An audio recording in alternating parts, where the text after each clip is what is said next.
10월 중에 보시면은 메데나 바벨론은 자 바벨론을 이제 통일한 나라가 메데바사라는 나라예요. 메데바사인데 결국 이제 우리가 바사라고 이야기를 합니다. 왜 메데바사를 통일할 때 고레스 왕이 있다고 그랬습니다.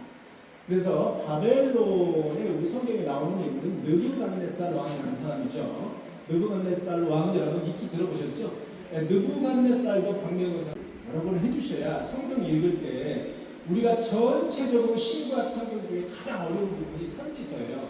선지서 이사야, 예레미야, 그 다음에 다니엘, 많죠. 그 참 어렵다. 거기에 나오는 왕들을 모르면 우리가 이게 안 돼요. 모릅니다. 잘 안 돼요.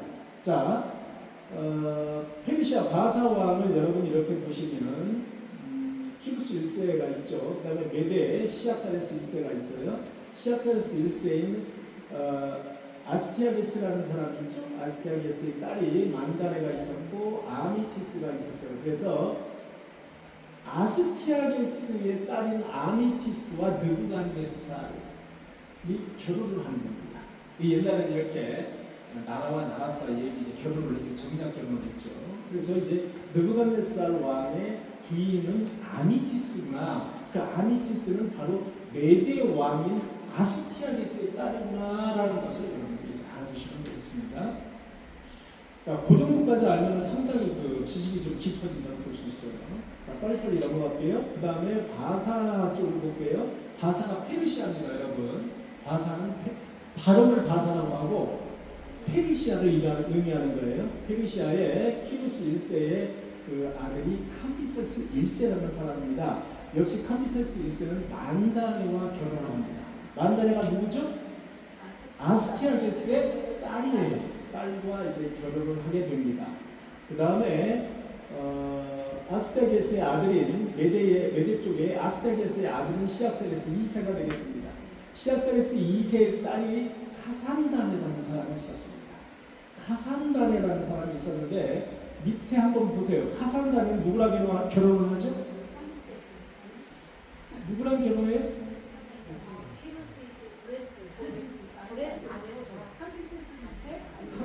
자, 카산다네는 누구랑 결혼하죠?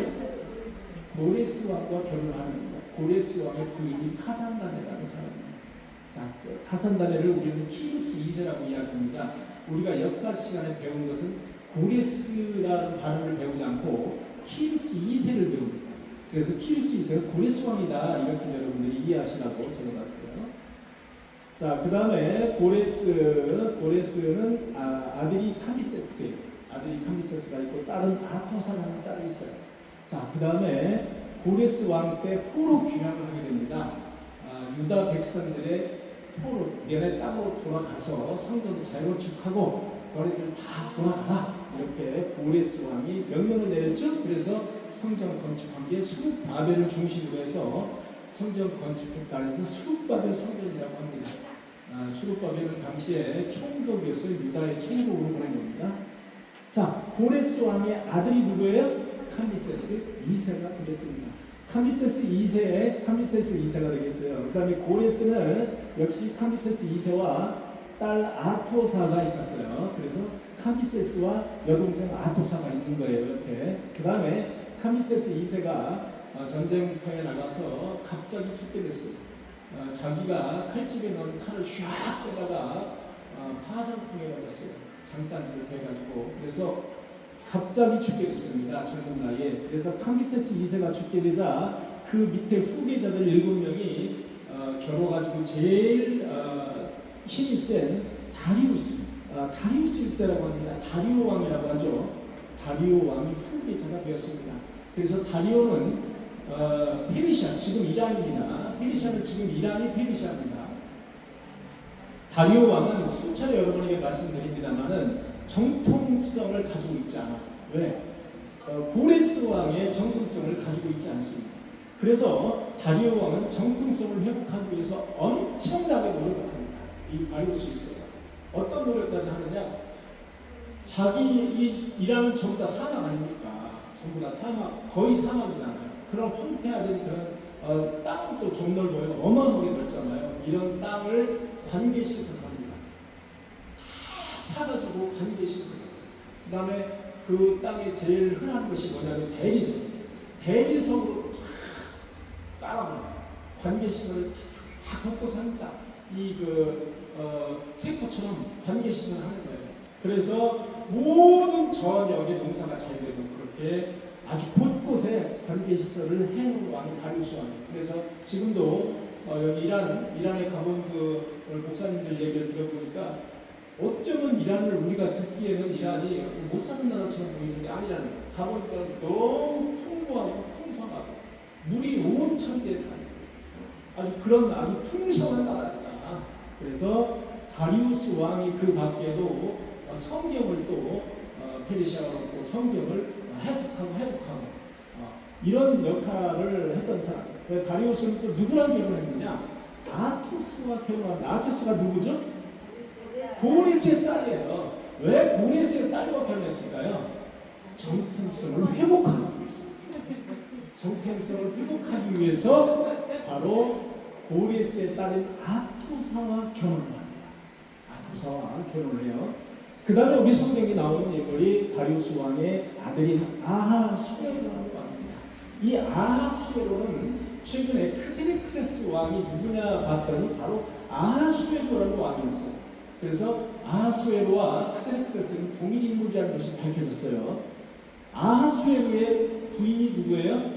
우리 성경에 나오는 에스더예요. 에스더예요.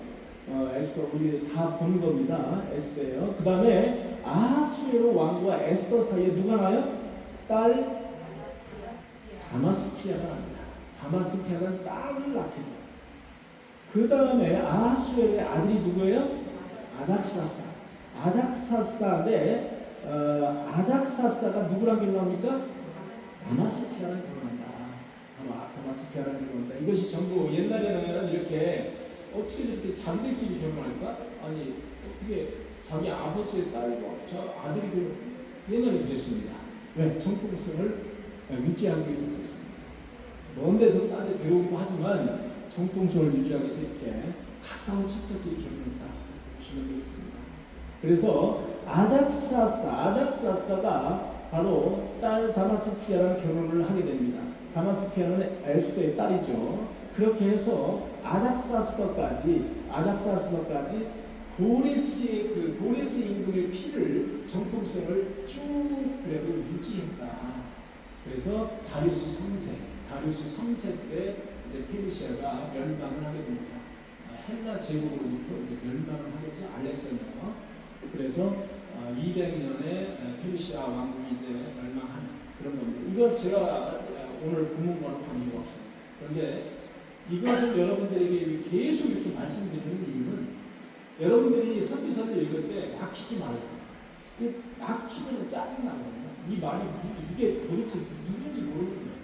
성경에는 카미세스 이상 안 나옵니다. 카미세스 이상 다 나옵니다. 나머지 다. 여러분들이 이렇게 해서 왕의 이름 그리고 역사의 흐름을 어느 정도 이렇게 아시면서 성경을 보시면 좋겠습니다. 오늘은 욥기서입니다. 욥기서. 우리가 이제 구약을 어느 정도 이제 끝냈잖아요. 구약을 다 끝냈는데 하지 못한 게 있어요. 욥기, 시편, 잠언, 아가서. 그죠? 요거는 우리가 못했어요. 근데 다른 거를 다 읽어서 우리가 다 알아들을 수 있어요. 그런데 욥기서는 우리가 이해가 좀 쉽지 않습니다. 이해가 왜 쉽지 않느냐? 여기에 나오는 인물들이 또 여러 명의 인물들이 또 한 번 이야기하는 게 아니라 한 번, 두 번, 세 번 이야기. 거기에 또 욥이 대답하는 게 한 번, 두 번, 세 번. 거기서 끝나는 게 또 이제 하나님이 그 당사자들에게 또 명령하고 지시하는 게 있고요. 맨 마지막에는 하나님이 이제 판결하시는 장면이 나오는 욥기서. 그래서 욥기서를 처음부터 끝까지 읽고 흐름을 이렇게 보기가 참 어렵다. 장수가 길어요. 길어서 좀 어렵기도 하고 말씀이 거기서 거긴데 차이점이 무엇일까? 이 차이점을 잘 알지 못해요. 그래서 좀 약간 좀 난해하기도 해요. 그런 욥기서예요. 그래서 오늘은 욥기서 중에서 욥의 그 친구 세 명이 나오죠. 물론 엘리후라는 친구인데 나중에 나옵니다만 엘리마스, 빌닷, 소발이라는 세 명의 친구가 나오는데 그 중에 가장 대표적인 욥의 친구가 엘리마스라는 친구예요. 그래서 엘리마스가 무엇라고 이야기하고 그리고 욥은 또 무엇라고 얘기하는 거지. 그러면 이제 욥기서를 다 본 건 아닙니다. 그러면 50% 정도는 봤다 이렇게 얘기할 수 있어요. 왜? 욥의 친구는 엘리마스가 대표한다. 세 명이 있지만 엘리마스가 대표한다. 그렇게 보시면 돼요. 그래서 이번 주하고 다음 주 아니면 다다음 주까지 욥을 이렇게 좀 맞춰보려고 하거든요. 욥기서가 그만큼 좀 길고 난해한 그런 문구가 있습니다. 여러분들 오늘 욥기서를 통해서 많은 은혜가 있으시기를 간절히 축원합니다. 그렇습니다. 내가 가는 길을 그가 아시나. 내가 가는 길을 그가 아신다는 거. 그가 누구예요? 내가 가는 길을 하나님 아신다는 거예요. 그가 나를 단련하신 후에는 내가 뭐같이 나오리라? 순금같이. 옛날 성경에는 정금이라고 했어요. 순금같이 나오리라. 99.9% 순금같이 되어 나오리라. 순금같이 되어 나온다는 거예요. 여러분 동방에 욥이라는 사람이 살고 있었어요. 욥은 여러분 에돔이라는 지역이 있어요. 지금 사우디아라비아 지역. 여러분 사우디아라비아 알죠? 사우디아라비아에 에돔 거기가 이제 옛날에 에돔 지역이었어요. 에돔. 그 사우디아라비아 지역 에돔 지역에 욥이라는 사람이 살고 있었어요. 그가 어느 정도 하나님을 신실하게 믿는 그런 사람이고 하나님의 말씀을 철저하게 믿는 사람이었다면 그가 이제 잘 살았어요. 동방의 최고의 부자였어요. 그렇기 때문에 잔치가 자주 있었어요. 잔치를 벌이면 그 다음날 아침에 자녀를 불러요. 야, 다 와라. 이리 다 와라. 자녀가 여러분 10명이 있어요. 성경을 보니까 자녀를 불렀어요. 자녀를 불러서 명수대로 번제를 드려요. 여러분 이렇게 할 수 있습니까? 여러분 잔치 벌인 다음에 그 다음 아침에 일어나가지고 예배 못해 피곤해요. 어렵습니다. 근데 명수대. 왜? 이유가 뭐예요? 혹시 내 자녀들이 마음으로 하나님을 욕되게 하지 않았을까? 걱정했어요. 이게 욥이에요, 여러분. 욥이라는 사람이 이 정도로 성결, 하나님 앞에서 성결한 사람이었어요. 자, 사탄이 시험을 하기 시작했어요. 사탄이 하나님에게 이렇게 말하는 거예요. 하나님, 욥이 까닭 없이 하나님을 경외할까요? 욥이 이유 없이 하나님을 경외하고 하나님께 예배를 드릴까요?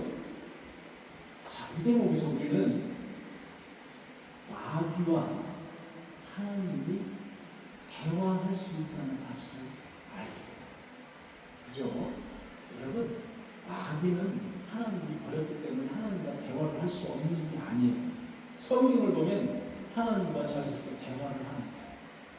대화할 수 있어요, 여러분과. 자, 그러면서 마귀가 뭐라고 하냐면 하나님께서 그 욥의 집과 그의 모든 소유물을 울타리로 겹겹이 쌓으셔서 그렇다. 보호해 주셔서 그렇다.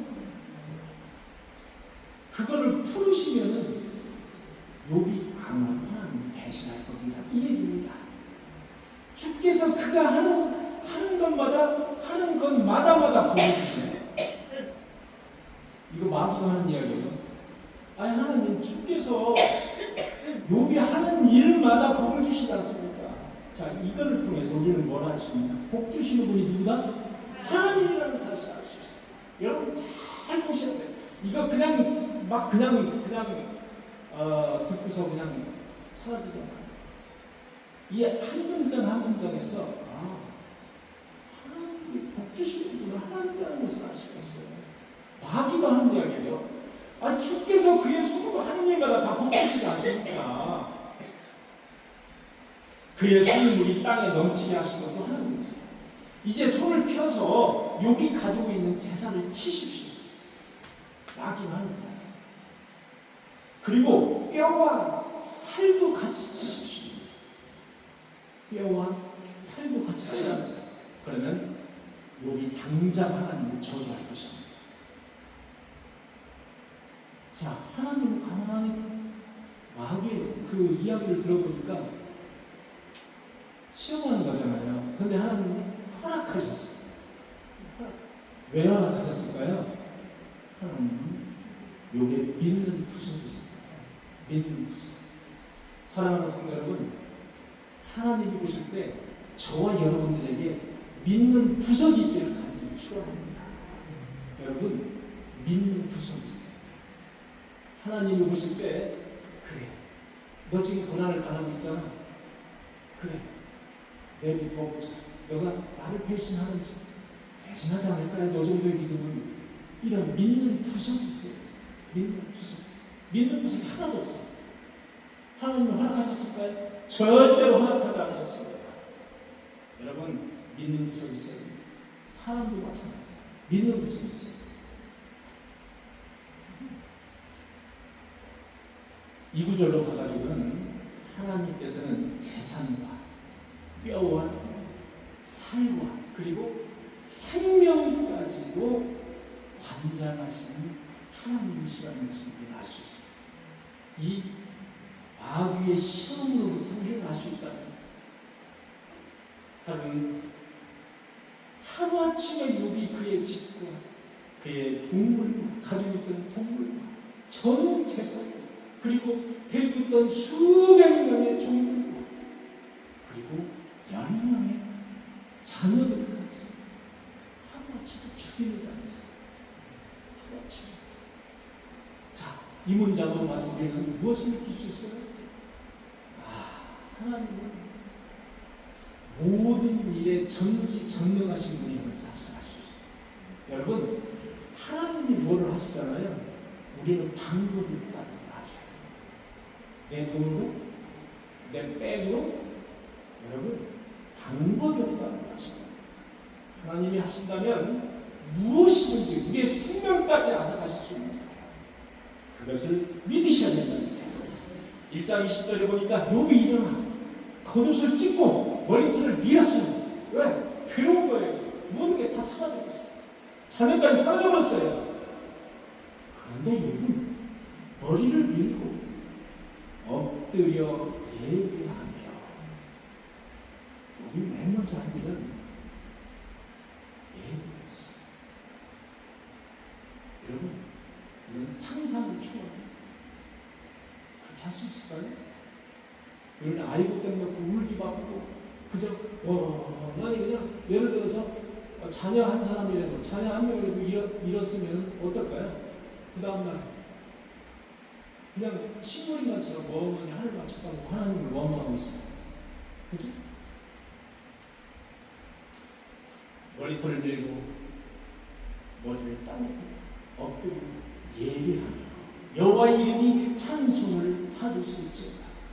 여호와가 찬송을 받으실지 이렇게 할 수 없는 거예요. 이 정도로 욥은 하나님 앞에 신실한 사람이었어요. 이 모든 일에 욥이 범죄하지 아니하고 하나님을 향하여 원망하지 아니하였다. 여러분, 무슨 조그마한 일 있으면 하나님 원망하지 마세요. 여러분, 성경을 찾아보면 하나님이 제일 싫어하는 단어가 있다고 그랬죠. 한 두어 가지로 요약하면 하나는 뭐죠? 교자 들어가는 거. 교만. 또 하나는 뭐죠? 우자 들어가는 거. 두 가지. 하나님이 여러분 성경이 엑기스 쫙 짜면 두 방울이 나온다는 하나는 교만, 하나는 무서움. 하나님이 제일 싫어하는 거예요. 두 가지.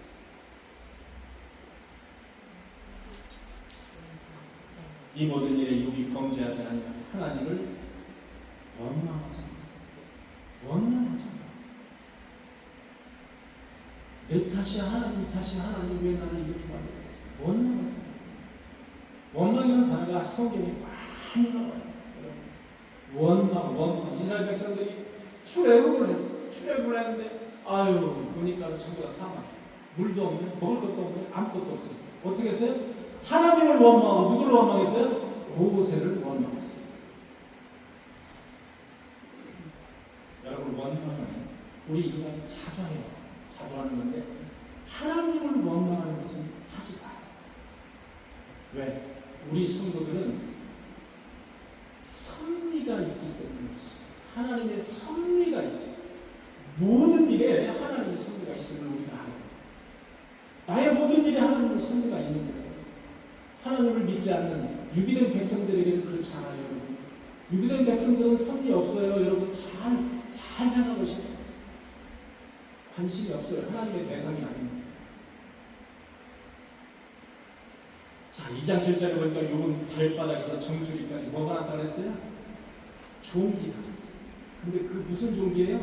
악성 종기가 있어요. 발바닥에서부터 머리 정수리까지 악성 종기가 하면 어떻게 돼요? 그 속에서 뭐가 나와요? 물과 고름과 각종 피곤이 나옵니다. 저렇게 가르치는 게 얼마나 가려운지 모르겠어요. 잿더미에 앉아서 그는 질그릇 조각을 가지고 깨진 하나님 조각을 가지고 어디에 들어가서 재를 뒤집어 쓰고 들어갔어요. 너무 가려워가지고. 여러분, 그렇게 하고 있는 욥을 한번 상상해 보시고, 아내가 왔어요. 욥의 아내가 왔어요. 뭐라고 얘기하느냐? 당신 그래도 믿음을 지키겠어요? 당신 그래도 하나님을 원망하지 않겠어요? 하나님을 당장 욕하고 죽으세요. 그게 부인이란 말이에요. 여러분, 남편이 무슨 일을 하거나 남편이 무슨 잘못을 했을 때, 또 집안에 유한이 있을 때 남편 너무 잡지 마세요. 여러분, 말 조심하셔야 됩니다. 여기에는 성경에는 여러분 부인이 요 정도 한 줄로 나와요. 더 이상 안 나와요. 근데 부인의 이 한마디가 이 사람의 인격과 이 사람의 믿음과 신앙을 대변해주고 있는 거예요. 자, 그때 친구 3명이 욥이 아프다는 이야기를 듣고 반응을 합니다. 그 사람이 바로 엘리바스. 자, 2장 12절에 보니까 딱 보니까 욥인 줄 알기 어렵게 되었고, 욥을 봤더니 욥인 줄 모르겠는데 왜 만신창이가 이게 도대체 뭐야? 욥인 줄 모르겠는 거야. 밤낮 7일 동안 그와 함께 땅에 앉았으나 욥의 고통이 심함으로 그에게 한마디도 말하는 자가 없다. 얼마나 욥이 괴로워했는지 가서 문명을 하는데 7일 동안 밤낮으로 그와 함께는 있었는데 아무 얘기도 못 하고 너무 심하게 아팠어요. 여러분, 3장을 보니까 이런 말씀이 있더라고요. 욥이 이제 드디어 입을 열었어요. 욥이 드디어 친구들 앞에서 입을 열었어요. 뭐라고 얘기하냐면 욥이 입을 열어 생일을 저주하죠. 자기가 난 날을 저주하죠. 내가 난 날이 멸망하였다면 내가 없었지 그러면 그날이 캄캄하였더라면 하나님이 위에서 불 부시지 않으셨더라면 빛도 그날을 비추지 않았더라면 그 밤에 자식을 대지 못하였더라면 그 밤에 즐거운 소리가 나지 않았더라면 왜? 아들 낳았다고 좋아할 거니까 큰 즐거운 소리가 나지 않았으면 좋았을 거예요. 어머니의 태가 열리지 않아서 내가 태어나지 않았어야 한다는 거예요. 그래야 이 고단을 겪지 않았다는 거예요. 어찌하여 내가 못해서 죽지 않고 이렇게 태어났단 말이다. 통곡을 하고 계시고 여러분, 3장이잖아요. 여기서 3장을 보면 이야, 그렇게 신실한 믿음 있는 욥이 원망합니다. 누구 원망해? 부모 원망하고 그 다음에 이 환경을 원망하고 있어요. 내가 왜 태어나서 이렇게 이 고생인가? 내가 왜 태어났어? 어찌하여 나를 어머니가 품에 안고 젖을 먹였는가? 어머니 원망, 아버지 원망, 다 원망. 만신창이가 된 욥은 이렇게 떡국이에요. 여러분, 욥기서 6장 26절을 찾아서 빨리 읽어주시기 바랍니다. 자, 그 너구리를 욥은 이렇게 이야기합니다. 6장 26절 읽어주시기 바랍니다.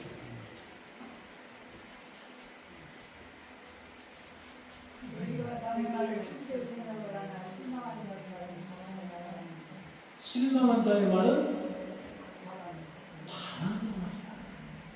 여러분, 이렇게 3장에 욥이 너구리를 해요. 실망을 해서. 이 말이 바로 바람과 같은 말이야. 너무나도 아파도, 너무나도 마음이 아프고 상실감이 너무나도 컸던 거예요. 그 실망감, 상실감에서 그 너구리를 하는 그 말은 바로 바람 같은 말이라고 했어요. 나중에 욥이 그렇게 말해요. 바람 같은 말. 자, 드디어 이제 4장 엘리바스가 말이야. 엘리바스가 욥에게 이제 말을 하는 거예요. 입을 열었어요.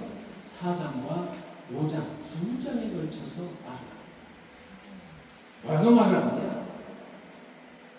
욥 자네 그동안 많은 사람을 가르치고 많은 사람을 위로하고 쓰러진 사람들도 많이 자네가 위로하고 격려해 줬지. 그런데 정작 자네가 그런 일을 당하니까 자네 짜증스러워하네. 자네 어떻게 된 거야?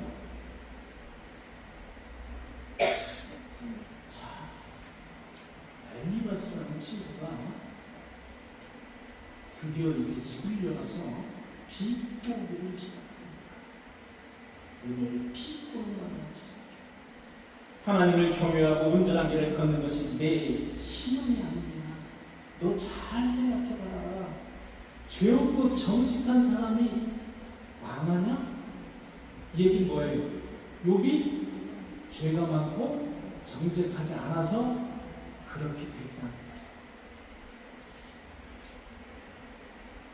악을 갈아서 그곳에 재난이라는 씨를 뿌리는 자. 여러분, 엘리바스가 욥에게 합니다. 악을 갈아서 그곳에 재난이라는 씨를 뿌리는 자는 그대로 거두는 겁니다. 자, 이거 욥에게 합니다. 욥에게 너는 그곳에 재난이라는 씨를 뿌렸다. 그러니까 너의 행동이 아주 난잡했다. 너의 행동이 잘못됐다고 단정을 하는 거예요. 여러분, 오늘 말씀을 잘 들으십시오. 엘리바스가 하는 말이 자칫 다 맞는 말이에요. 여러분, 다 맞는 말이에요. 우리도 이렇게 충고를 할 것 같아요. 그래서 잘 들어보셔야 돼요. 악을 갈아서 그곳에 재난을 뿌리는 자.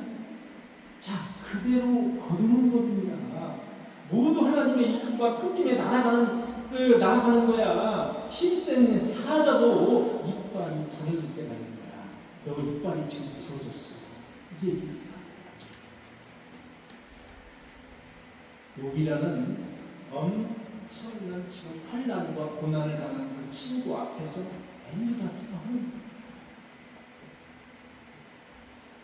사람은 아침에 살아있다가도 예고 없이 죽는 게 사람이야. 사람은 별 수 없어. 여러분, 제가 성경에 나와 있는 말을 우리나라 말로 이렇게 의역을 해서 여러분들에게 지금 들려드리는 거예요. 없는 말 같은 하는 게 아니고 의역을 해서 들려드려요. 자, 5장에도 계속해서 엘리바스가 이야기해. 너 어서 부르짖어봐. 하나님께 부르짖어봐. 하나님이 내게 응답할 리가 있겠어? 하나님이 내게 응답할 리가 있겠어? 어리석은 자는 분노와 질투 때문에 죽는 거야. 이 얘기 뭐예요? 욥이 분노와 질투가 많았던 사람이야. 엘리바스가 하는 거야. 너 분노와 질투가 많았어. 그래서 내가 망하는 거야. 너 죽는 거야. 사람은 어차피 죽게 돼 있어.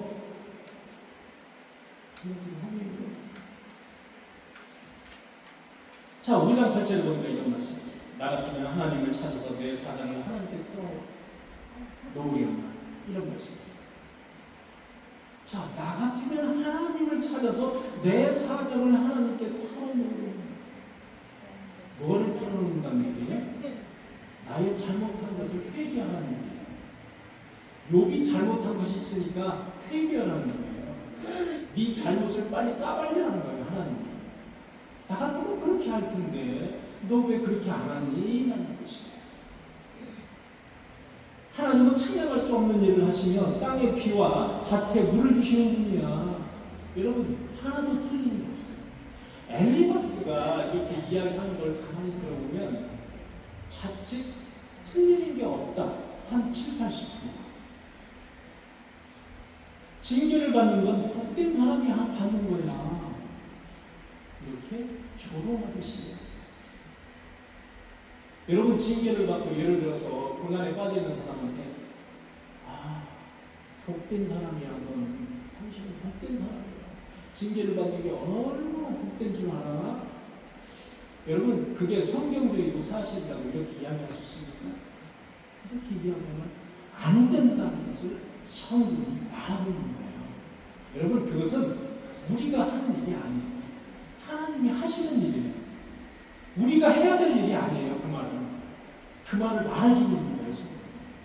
그냥 옆에서 쓰다듬어줘, 위로해줘, 격려해줘. 하나님은 다 알아서 하시고 잘 될 거예요.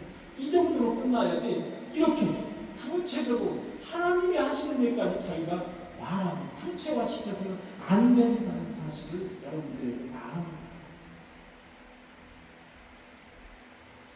하나님은 아프게도 하시지만 싸매시며 고쳐주시는 분이야. 다 맞는 거예요. 다 맞는 말을 엘리바스가 지금 하는 거예요. 다 맞아. 때가 되면 곡식단이 타작마당으로 가듯이 자네도 수명을 누리다가 무덤으로 가는 거야. 그냥 자연스러운 거야.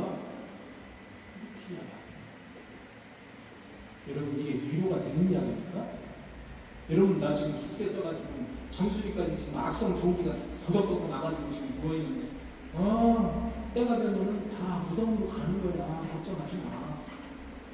이거 위로가 됩니까? 위로 안 됩니다. 아주 조롱. 여러분 사람은 인간은 이렇게 양면성이 있어요. 누구나 있어요. 잘 나가는 사람이 잘 못되면 희열을 느끼는 양면성이 있어요. 악마 같은 감이 있습니다. 저도 그래요. 저도. 이 아주 더러운 양면성입니다. 더러운 양면성. 또 숨겨져 있다. 숨겨져 있어요. 위로하는 척하면서 잘 됐다. 속으로 아이고 쉬워. 이거 저한테 하는 말입니다. 사실 제가 그래서 제가 너무 잘 나가는 사람들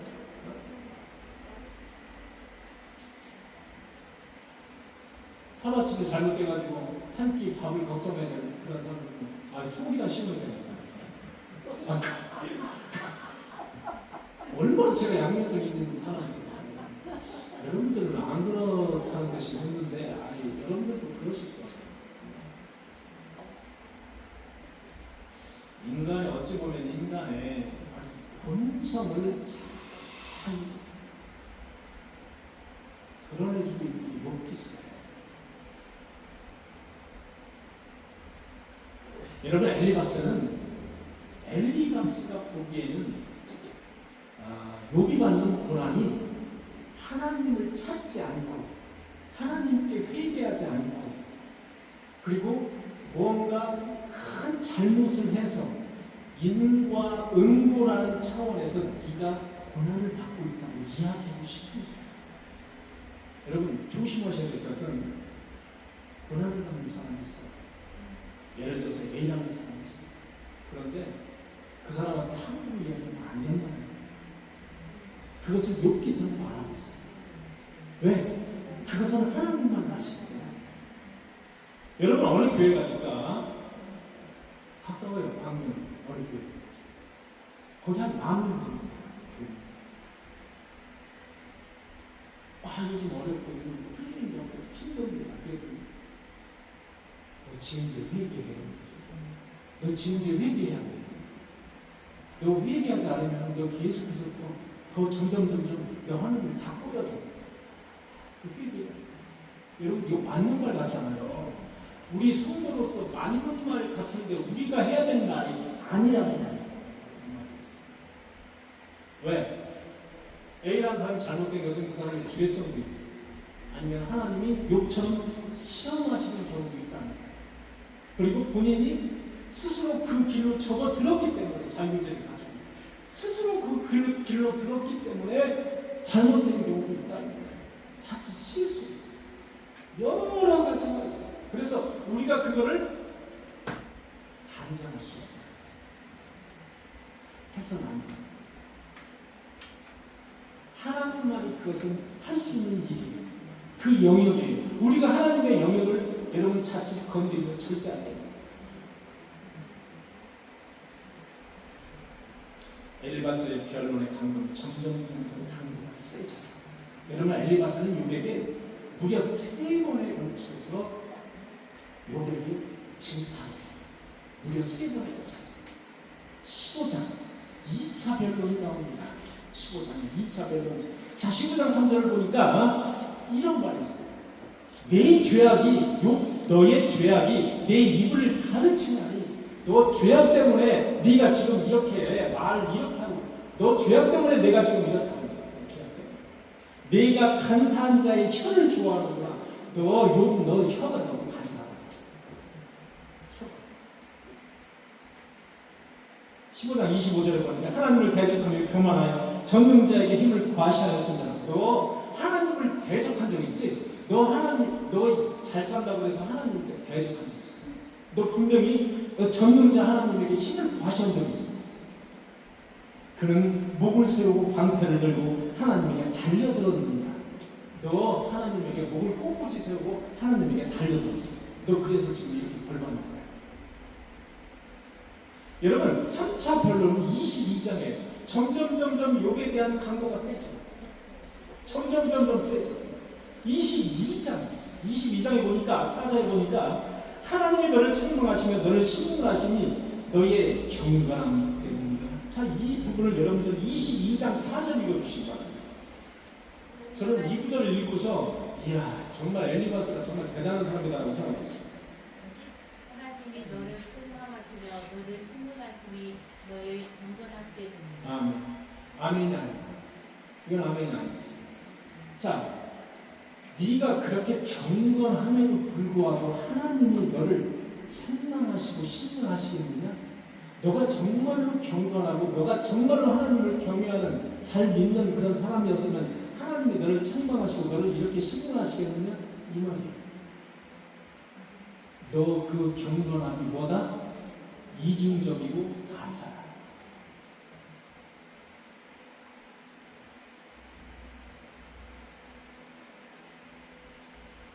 네 죄악이 끝이 없느니라. 완전히 이제 욥을 향해서 엘리바스는 완전히 욥에 남아있는 자존심까지 다 긁어. 너의 죄악이 끝이 없느니라. 6절을 보니까 까닭 없이 형제를 볼모로 잡으며. 자 이제는 아주 노골적으로 이야기해 욥에게. 너는 까닭 없이 형제를 볼모로 잡았다.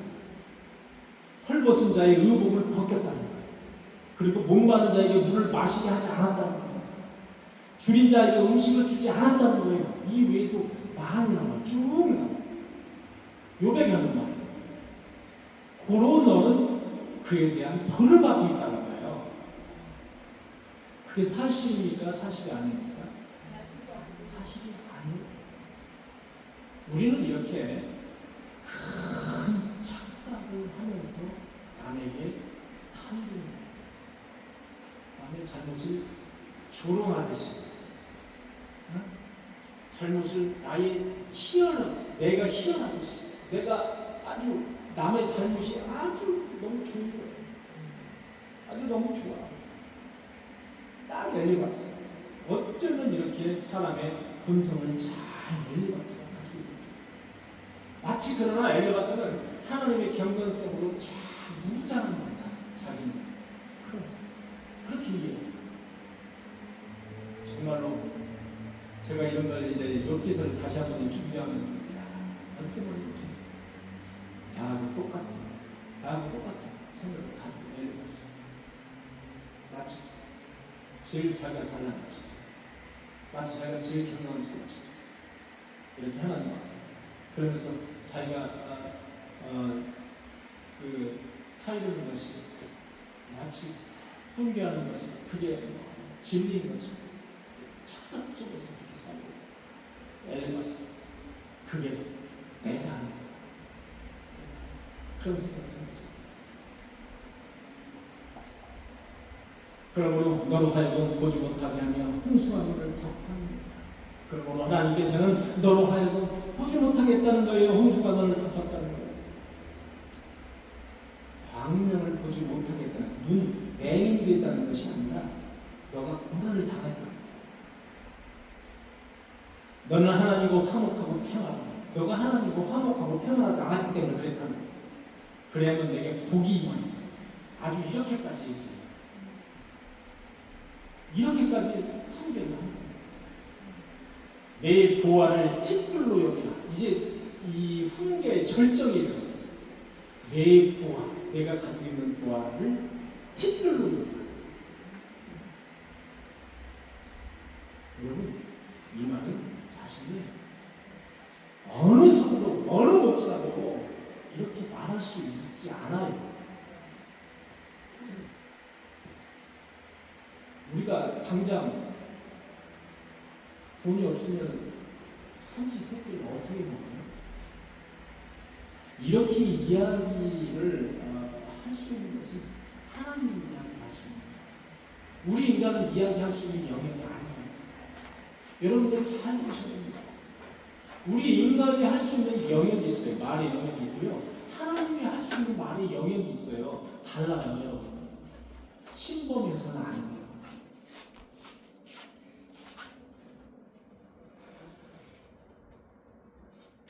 자, 결론을 내드릴게요. 성경의 결론이 있어요. 욥기서 42장 7절 읽어주세요. 42장 7절. 천천히 읽어주세요. 여호와께서 욥에게 이 말씀을 하신 후에 누구에게? 욥에게 예. 이 말씀을 하신 후에 여호와께서 대만 사람 엘리바스에게 이르시되 내가 너와 내 두 친구에게 노하나니 이는 너희가 나를 가리켜 말하는 것이니 내 종 욥의 말같이 옳지 못함이라. 아멘. 자, 하나님이 말씀하시는 거예요. 자, 욥의 말이 옳다, 엘리바스의 말이 옳다. 욥의 말이 옳다. 자, 이걸 성경 지금 우리나라 말도 되게 막 이렇게 꼬였죠? 결국은 누구 말이 옳다? 욥의 말이 옳다. 엘리바스의 말이 어떻다? 틀리다.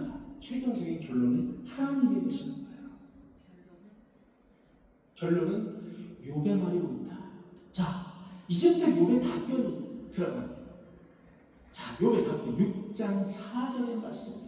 욥이 고난으로 이제 혼란스러워합니다. 하나님이 주신 고난으로 욥이 죽겠는 거예요. 심적인 고통이 너무 심해요. 차라리 자신이 나쁜 놈이었다면 이런 고난을 자기가 달게 받겠어요. 이해할 수 있겠어요. 근데 자기는 아무리 생각해도 하나님 앞에 그렇게 나쁜 짓을 하지 않았어요. 전능자께서 내게 화살을 쏘셨다는 거예요. 하나님께서 내게 화살을 쏘셨다는 거예요. 그 화살의 독이 나의 온몸에 지금 퍼져 있다는 거예요. 내가 죽겠다는 거예요. 화살이 때문에. 하나님은 나를 멸하시기를 기뻐하신다. 너무 괴로우니까. 야, 하나님이 나를 이렇게 만들어 놓고 기뻐하시는구나. 이렇게 지금 욥은 이야기합니다. 그의 손을 들어 나를 끊어버리실 것이다. 하나님이 결국은 나의 생명까지도 앗아가실 것 같다. 라고 말하고 있어요. 난 지금 죽어도 이상하지 않아. 하나님이 나를 죽여도 나는 이상하지 않아.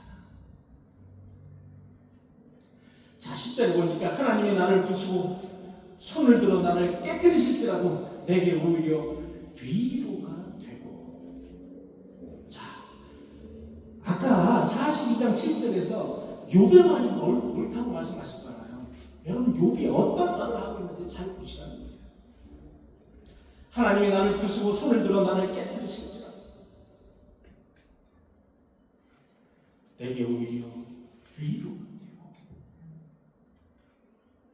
여러분 고난 속에서 하나님이 위로가 되시는 저와 여러분들이 되시기를 간절히 축원합니다.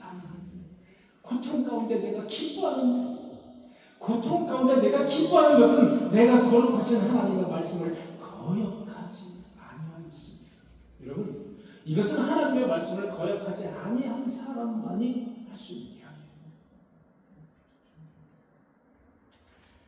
내가 오히려 위로가 되고 이 고통 가운데 내가 기뻐하는 이유는 내가 거룩하신 하나님의 말씀을 거역하지 아니하였습니다.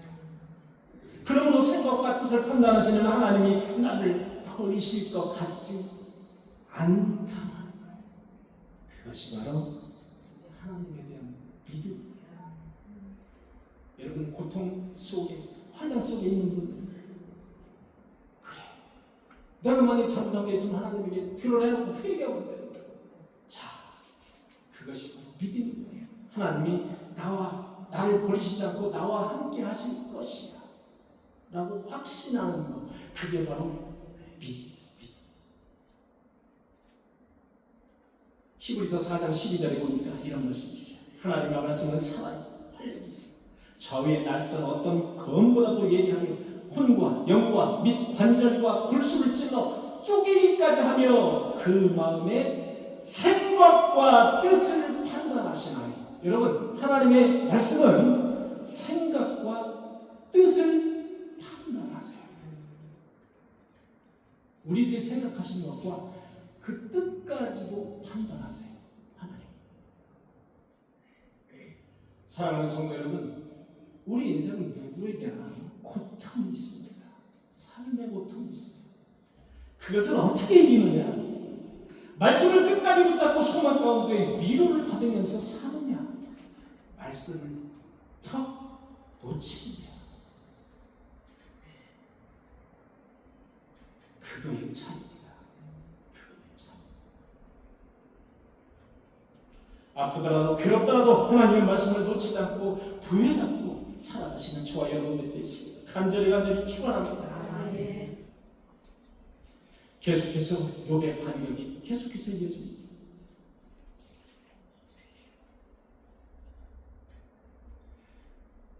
나머지는 길어서 다 뺐습니다.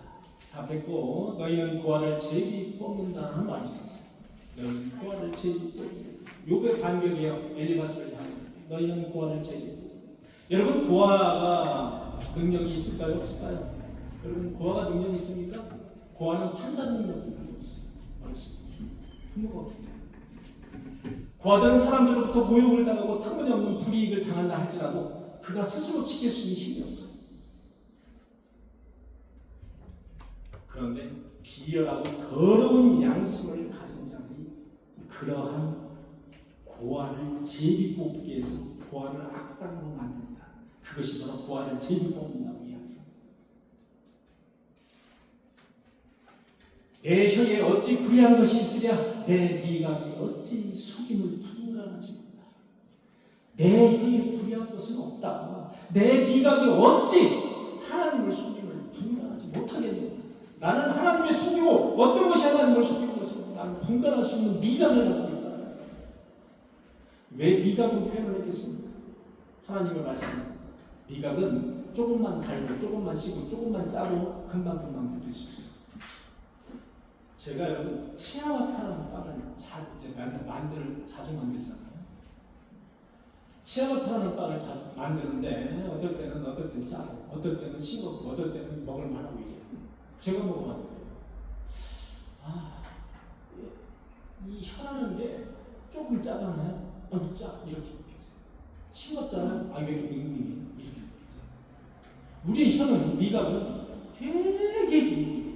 그래서 하나님의 말씀, 내 미각이 어찌 하나님의 말씀을 속이는, 하나님을 속이는 것을 분별하지 못하겠느냐. 여러분, 욥이 하나님에게 하신 하나님 말씀, 엘리바스에게 대항하는 거예요. 우리는 신앙생활을 하면서 많은 어려움을 겪게 됩니다. 또 신앙생활을 하면서 그런 성도들을 만나게 됩니다. 그리고 우리는 그 성도들을 하면서 손쉽게 지적질하고, 너 이것 때문에, 저것 때문에, 너 이거 해봐, 너 성경 좀 만들어봐, 너 기도해, 너 말씀 좀 매일 봐. 그 잘못된 믿음을 가지고 너 속임만 해. 너 매일 아침에 일어나서 기도해야 해. 너 새벽 기도 해야 해. 이렇게 강요하듯이 그렇게 하지 말라는 거예요. 그 영역은 하나님의 영역이야.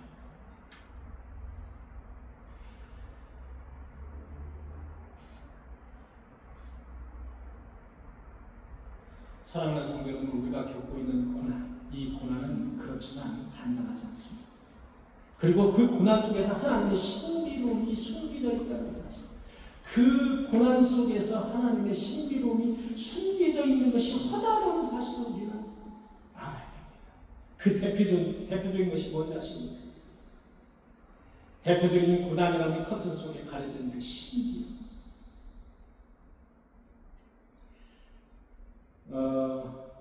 이사야 53장 3절에서 4절 말씀을 제가 읽을게요. 그는 멸시를 받아 사람에게 버림을 받았습니다. 그는 실로 우리의 질고를 지고 우리의 슬픔을 당하였고 우리는 생각하기를 그가 징벌을 받아 하나님에게 맞으며 고난을 당한다 하였노라. 바로 이 말씀입니다. 고난을 받지만 그 고난이라는 커튼 뒤에 숨겨져 있는 신비로움, 그것이 바로 우리가 헤아릴 수 없는 영역이라는 거예요. 주님은 순전히 우리의 허물 때문에 찔리셨고 우리의 죄악 때문에 상하셨어요. 그렇게 죄 없으신 분이지만 내가 억울하다. 난 정말 하나님에게 죄가 없다. 심지어 욥이 했던 말처럼 내가 태어나지 말았으면, 아이고 내가 태어나지 말았어요. 그때 전쟁이 나가지고 이 세상이 없어졌어요. 욥과 같이 그렇게 완벽한 신앙의 소유자는 그렇게 말했어요. 그러나 예수 그리스도는 이 땅에 오셔서 신은 하나님의 그 입장에서 인간의 위치로 오셔서 십자가에서 못 박혀 죽으셨는데 억울하다는 말을 말했어요. 그것이 바로 고난 속에 가려져 있는 신비입니다. 그걸 알지 못하면 우리 신앙생활은 헛것이에요. 헛것이야. 그걸 모르면 우리는 헛것이에요. 그분이 징계를 받음으로 우리가 평안을 누리게 됩니다. 그분이 채찍을 맞음으로 우리가 나음을 입고 하나님이 우리의 모두의 죄를 주님께 그렇게 담당시키십니다.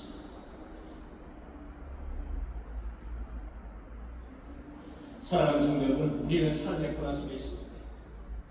진정한 위로를 어디에서 찾을 수 있어요? 여러분, 인간에게서 진정한 위로를 찾으려고 하지 마시고, 인간은 진정한 위로를 해줄 수 있는 존재가 되지 않습니다. 우리도 건강한 우리도 가서 쓸데없는 얘기 하려고 하지 마세요. 그냥 위로해 주시고, 그 사람이 먹을 수 있도록 봉투 주시고, 그 사람 힘낼 수 있도록 그런 위로를 많이 주시고, 격려해 주시고, 사랑해 주시고, 간단하게 기도해 주시고, 이렇게 주시고, 쓸데없는 말을 늘어놓는 권사님들이 있다니까요. 이 교회 가보면요, 이 권사님들이 쓸데없는 말을 늘어놓는 경우가 많아요. 근데 우리 교회는 한 번도 없어요. 우리 교회는 한 번도 없어요. 이 큰 교회 가보면 권사님들이 이제 쥐락펴락 하시는데, 권사님들이 얼마나 구역장도 하시고 막 하시면서 쥐잡듯이 잡는지 몰라요. 그거 하나님의 영역이 아닙니다. 절대로 아니에요.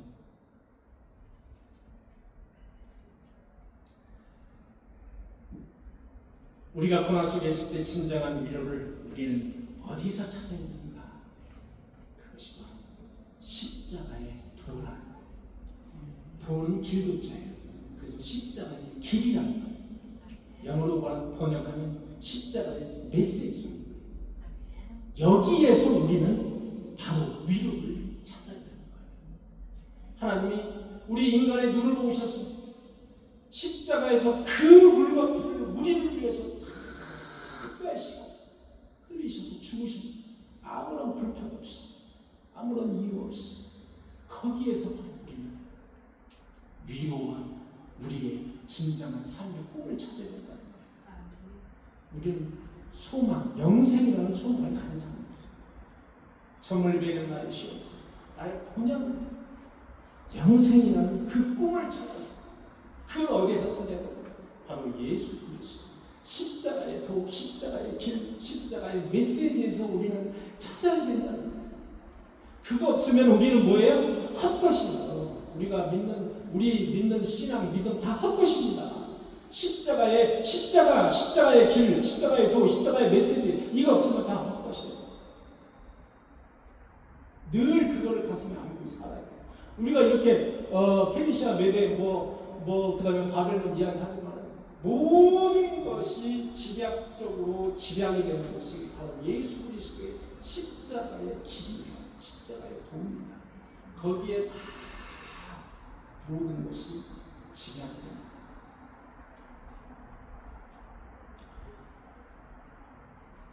욥은 말합니다. 23장 8절입니다. 그런데 내가 앞으로 가도 하나님이 아니 계시고, 내가 뒤로 가도 하나님이 보이지 않는다. 그가 왼쪽에서 일하시니까 내가 만날 수가 없어. 오른쪽으로 돌이키시나 나는 뵐 수가 없는 거예요. 이게 욥의 현실적인 그 답답함을 토로하고 있는 게 바로 23장 8절이었습니다. 이 가사를 가지고 찬양을 만든 팀이 있죠. 이 가사를 가지고. 그런데 내가 앞으로 가도 그가 계시지 않아요. 뒤로 가도 보이지 않아요. 그가 왼쪽에서 일하시니 나는 만날 수 없고, 그가 오른쪽으로 돌이키시니 나는 뵐 수가 없구나. 그 다음 10절입니다. 우리가 잘 아는, 그러나 내가 가는 길은 그가 아시나니 그가 나를 단련하신 후에 내가 순금과 같이 되어. 사랑하는 성도 여러분, 저와 여러분들은 순금과 같이 된 사람들이에요. 순금과 같이 돼요. 어떻게 해서? 단련을 받아서 순금과 같이 되어 나옵니다. 인생의 불안과 혼란과 고통 속에서 우리는 살고 있습니다. 하나님이 주시는 그 고난을 잘 단련을 받아서 정금같이 태어나오시고, 고난이라는 포장지 속에 감춰진 하나님의 축복을 잘 쟁취해서 그 축복을 누리면서 사시는 저와 여러분들의 것이 간절히 축원합니다. 기도하시겠습니다. 주님 감사합니다. 욥에게 주시는 하나님의 말씀, 우리가 알아들을 수 있는 지혜를 주시는 진심으로 감사합니다. 욥은 그렇게 험난한 고난을 받았을지라도 하나님을 원망하지 않고 하나님에게 예배드리며 하나님을 찬양했습니다. 우리도 욥과 같은 인생, 욥과 같이 하나님을 경외하며 하나님을 신실히 섬기는 그런 성도들이 모두 되어서 인생을 살아가면서 하나님 주시는 축복을 받으며 누리면서 살 수 있는 우리 성도들이 다 되게 하여 주옵소서. 예수님의 이름으로 간절히 기도합니다. 아멘.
인생을 살다 보면 뜻하지 않게 고난을 당하게 됩니다. 내가 잘못해서 생긴 고난이다. 남의 잘못으로 생긴 고난이다. 또한 하나님이 단련으로 주신 고난이다. 그것이 무엇이든 하나님만 알는 것입니다. 욥의 고난을 보면서 우리가 함부로 남의 고난을 지적질해서는 안 될 줄 압니다. 함부로 정죄하지 않게 하시고 또한 고난을 당한 사람을 위로하며 격려하며 고난을 헤쳐나갈 수 있도록 뒤에서 기도하며 위로하며 사랑해 줄 수 있는 그런 성도들이 되게 하여 주옵소서. 고난이라는 포장지를 감사라는 키로 잘 열어서 그 속에 감춰진 하나님의 축복을 받아서 누리는 우리 성도들이 다 되게 하여 주시옵소서.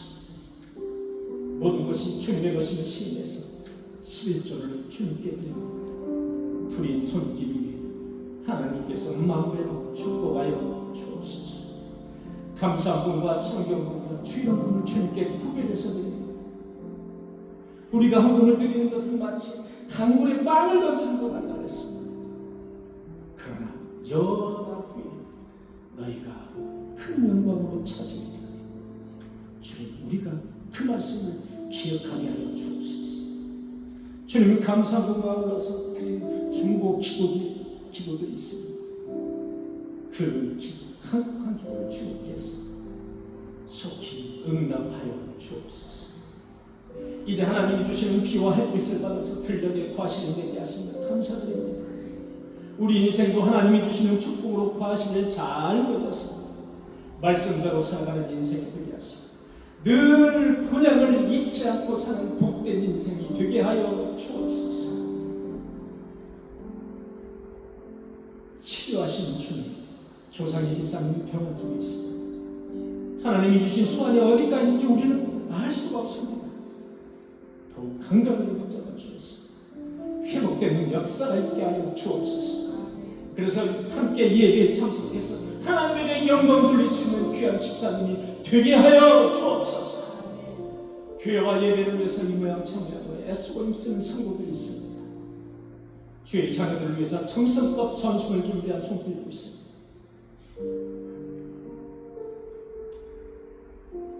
주님의 몸인 교회를 깨끗이 청소한 손길, 그 밖에도 예배를 위해서 물신양면으로 섬기고 있는 그 손길들이 주님께서 복내려 주옵소서. 오늘 예배에 처음 참석한 우리 집사님, 주님께서 그의 자녀, 그의 가정, 그의 하는 일, 주님께서 일일이 간섭하셔서 하나님께서 축복하시고 강건함으로 그 가정을 채워주시옵소서.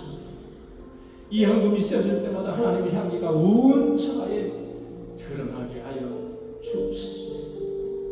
이제는 우리 구주 예수 그리스도의 한량의 은혜와 하나님 아버지의 극진하신 사랑과 성령님의 내주인으로 교통하시니 내가 가는 길을 다 하시는 주님의 다 하신다고 하는 주님의 말씀에 고난 속에서도 천금이 되어 가기를 소원하는 인도원 꿈의 교회 성도들 머리 위에 그의 가정과 자녀와 직장과 그들이 영위하는 사업에 지금부터 영원토록 함께 하시기를 간절히 축원하옵나이다.